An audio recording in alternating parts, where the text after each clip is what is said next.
I don't have too many memories. Before the war, I was really too young, but I do remember I went to school. We had a close family life. I remember visiting several relatives who lived in Berlin. I was born and raised in Berlin.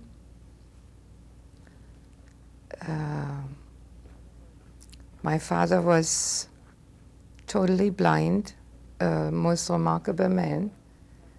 And I remember, of course, going with him, and it wasn't that I was leading him, he was leading me. And we had several relatives. My father studied music. We had many times concerts at home where, for an evening, where guests were invited and different artists. And we lived outside, a little bit outside in the middle of Berlin. It was called Niederschönhausen. It was like a suburb. I went to Jewish school. I remember when really the bad times started in 1938, when there was the Kristallnacht, Crystal Night, and where the synagogues were burned, Jewish stores were robbed, and windows broke. I remember when I came from school and we lived in an apartment, and they had painted a big Star of David on our door. It's all during, after that, and that's when times really became bad, and we had to wear a Star of David on our clothes, all our clothes. And we also were not allowed to use public transportation. We had to walk to school. There were many, many times when we came out of school and the Hitler youth groups were outside throwing stones, beating us up, taking us to houses with cellars and kept us in cellars. And that was in 41, starting in 41, that was almost a everyday affair. By then we had to move from where we lived closer to the city. We were thrown out of our apartment and put into a real terrible apartment. Also, I believe it was in 39-40.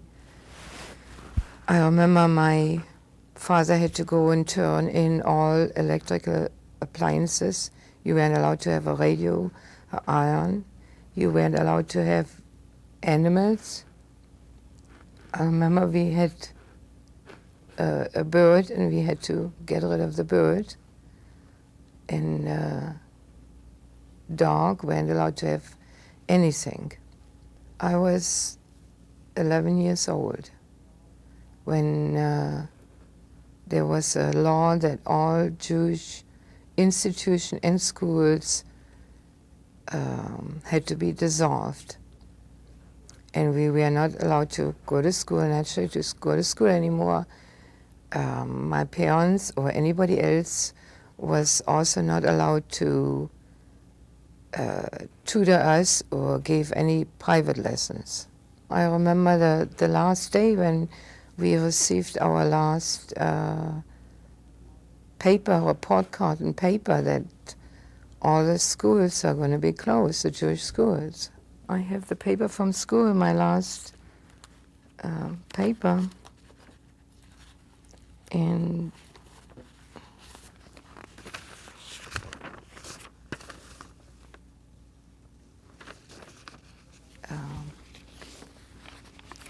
where on the bottom it says she's leaving school because of the orders of dissolving the Jewish school system.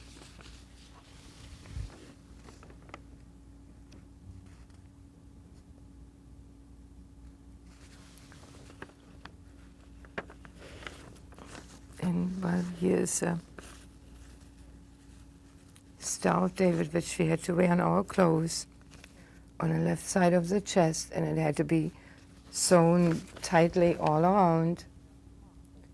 And therefore, of course, we were marked that we were Jewish, and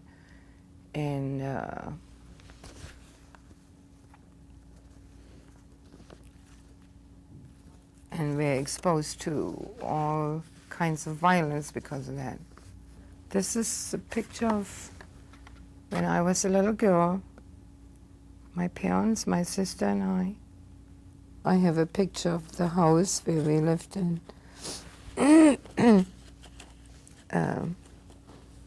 As far as when I was young, little girl, and we lived right on the top floor here. This is a apartment where we then got thrown out. I believe it was in 1940. I really don't remember. There was also an incident in 1939. I got sick with diphtheria and had to go to a hospital.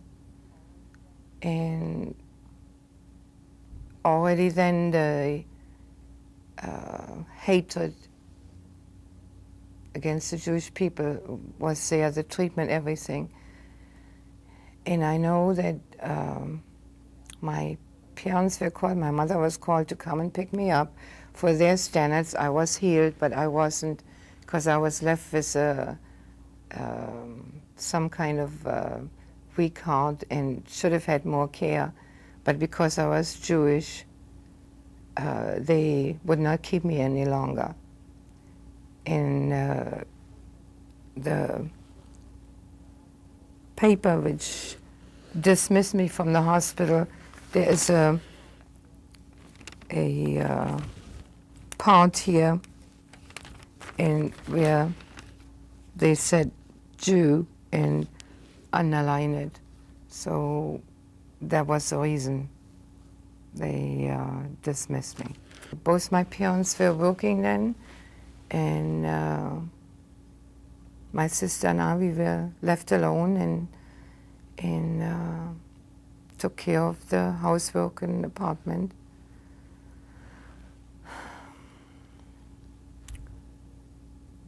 And already in 41 and 42, you could see all over the city where they picked up families and took them to a concentration camp. Because we didn't realize, I didn't realize what was happening. I mean, that they were picked up. And my parents told us if somebody comes to the door, not to open and to be very, very quiet.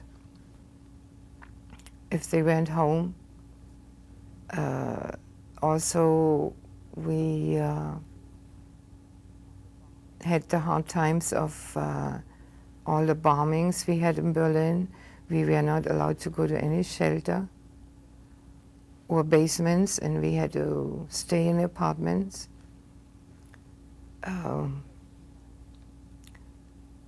With my father being blind, his hearing was absolutely excellent, and we would either sit on the floor or on a couch when the warnings came and when the bombings came, and he could tell exactly where the bombs are going to hit.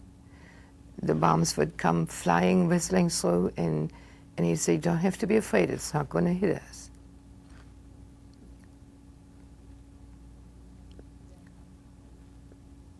And so we had that on top of everything else.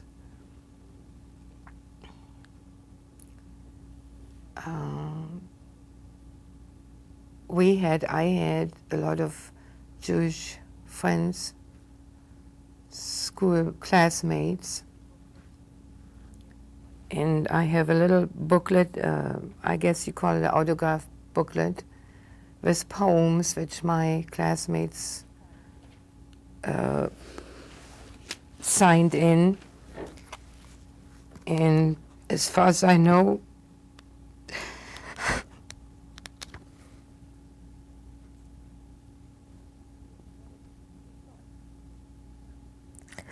that, I'm sorry, that none of them survived, nor did my teachers. This is not a very good picture, but those were classmates of mine. We belonged to also a youth group, and they were all killed. And those were the mothers of them. And I'm in the picture too. We searched after the war and weren't able to find anybody. How long did you stay in the apartment that you just spoke about? I don't remember, but I would say 3 years, 3.5 years. And my father worked for the Jewish Community Center then. He was a secretary to a lawyer. And I don't exactly know whether it was 1940, 41, that the the Nazis took over a lot of the building and also told the workers what to do. And at that time, they sent out orders with dates and times when different Jewish families get picked up. And so I remember my father had to do those things. Many times he just trashed them and also warned a lot of families when they're going to be picked up. I remember going with my father in the neighborhood or a little bit further, like 10 blocks away, many days for him and for me and my sister to go and warn those people where he knew they were going to pick him up. Terrible memories I have is when we went visiting to different relatives and friends and came to their apartment and they been picked up. After people were picked up, they sealed the apartments, the doors with tape, and I don't remember what it said on there. And you knew that the people were gone, the relatives and friends. This is, I call them aunt and uncle. Their name was Kate and Kurt Eisenstedt. And they had the little baby that was about, I really don't know, 40, 41 when they had the baby. And in 1942, they, on the child's first birthday, they wrote a poem for the child, and I remember being there at the birthday party. And they also perished, and even with the baby, and they were all killed in a concentration camp. Needless to say, I didn't have no childhood. I remember many times my mother almost could not take the running and the hiding. And my father always said, no matter what, we're going to stick together and we're going to survive. And there were times that my mother said, well, let's turn ourselves in. And my father said, no way, absolutely not. What type of work did your mother have to do with forced labor? She had to, when we had the bombings and different buildings were of course, destroyed. She had to go and clean up the bricks so that the bricks could be used again and do very hard labor. Many times had to jump from way up high to down below and had to do this hard work. And my father,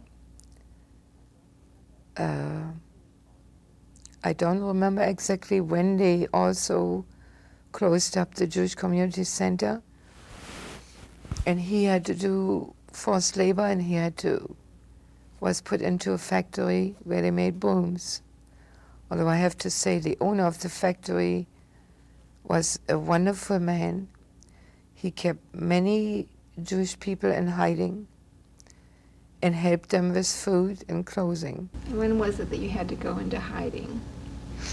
It was about, as far as I remember, it was about 43. It wasn't something which, how can I say, really happened from one day to the next.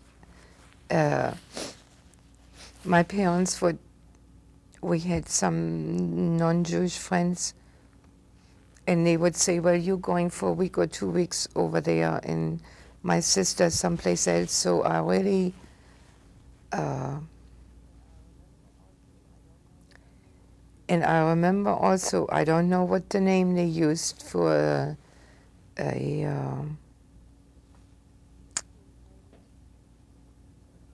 assumed name. And I know we were out in the streets a lot of times. And I know food was very scarce. I remember myself going from one garbage can to another to try to find potato peels so my mother could cook them and we could have something to eat.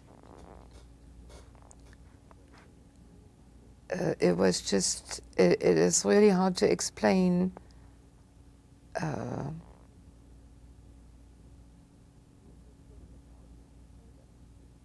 we just did what our parents told us, that we just have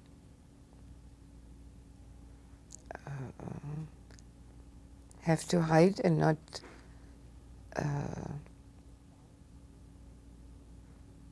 be found.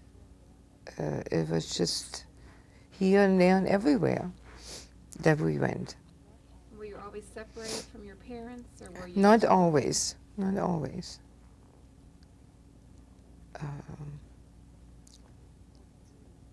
Because, I don't know, 42, even 1942, they still, I mean, they knew people, different Jewish family who were in Berlin, and still almost every week, maybe every couple of days, that the big trucks went around to pick up, and of course there were a lot of German people who denounced them, who told them, informed them, where there still were Jewish people.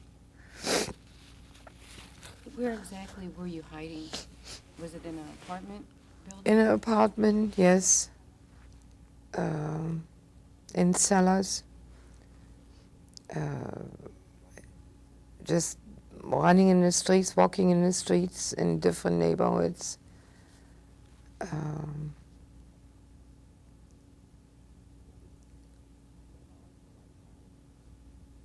I remember also one time my mother was still working the forced labor, and we were with our father, and not far from at that time where we lived in an apartment, they had picked up several Jewish families, and I seen her come running and looking up in the truck to see whether we were up there, and was pushed back, and luckily we weren't. Other German people, they were just out in the street and just smiling, laughing, and just they didn't do anything. Of course, through all this, my happiest time was when we got liberated in 1945. And we were liberated by the Russians who came in Berlin. I remember my father had, and you weren't allowed to listen to the radio, leave alone to the, he had a radio, and he listened to the, I guess it's BBC, the overseas at night. And he also by friends got informed what went on. And I really don't remember, other than that the Russians were coming closer and closer, and when they did march into Berlin. We were in a place, in a cellar. It was not a bunker or a Fisher place for hiding. And needless to say, we were hungry. And I remember somebody saying something that out in the field was like a storage bunker where there was food. And my sister and I took off to go to find where the food was. And there was bombing during that time, and in the last few days, the airplanes even swooped down and shot at people. They came down and then back up. And I was running with my sister to find this place to get some food. And plane came, and besides the bombs, and swooped down. I guess they seen people running and shot at them. And grenade went right between my sister's leg and cut her leg open. And of course we could not go to get to a doctor. I mean, if anybody had known we were Jewish, that would have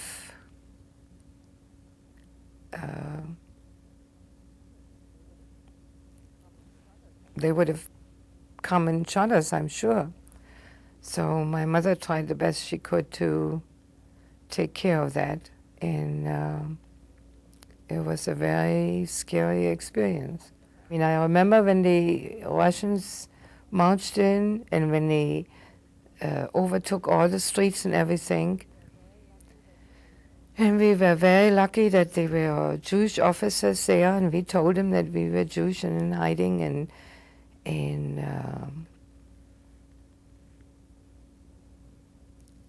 we had food. They bought us food, they bought us clothing. We told them people we knew that were Nazis, and they went and arrested them. And we had gotten wonderful care from them and lived in an apartment in the eastern, we were in the eastern sector of Berlin. Later on they divided Berlin, French, British, American and Russian, and we still were on the Russian part. Although food was still scarce, and still never did get enough to eat. And I remember at the time where we stayed, that was not very far from a railroad where trains came and not passenger train. And I went to work there. They were looking for people to work to sort out potatoes. And I was only 14 years old then. And you had to carry 100-pound bags of potatoes and fill them with the good potatoes, and then you were allowed to take the half-rotten ones home. And that's how, one time I remember, I mean, one part of it where we went to get food, or where I worked for the food. Later on, when the American started coming in, and they sent care packages to different families, and the Jewish community people came in and opened up a Jewish community center where we got food then and clothing.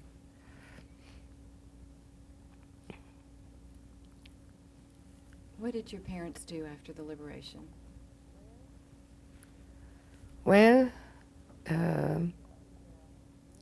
my parents were really not too able to do anything because health problems, and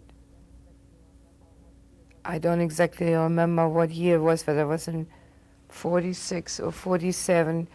My father organized to be a chairman of the Jewish blind people and to help them, and also those who came back from the concentration camp. And my mother worked with my father. Actual work they didn't do. That's what they did. Volunteer. They organized it and they helped different families, and until they immigrated, until whoever wanted to could put themselves on a list to immigrate to America. And my parents didn't, so did other families.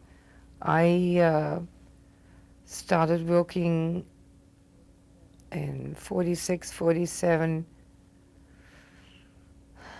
There was a Jewish orphans home and a Jewish old age home. There were 2 buildings. And I always wanted to become a infants nurse, children's nurse. And I started working in the orphans home. That was one of my little ones, this one. And I worked in this one. This baby, I was very fond of. I always loved children. I took her home on weekends. My parents loved her. And there were several children which are in Israel. They were anywhere from a few months old to the age of 18 in the home. That was in 1948. While I was working at the children's home, British organization, the United Jewish Relief Organization, helped a lot the children's home and sent food and donations. And I met a English-British officer then who worked for the organization. And it wasn't long after that, fell in love, and we got married in Berlin. I left in 1950. My first son was born in Berlin. I left when he was 3 months old. We left. His duties were finished with the organization, and we left to go to England. And I lived almost 2 years in England. In the meantime, my parents came to America.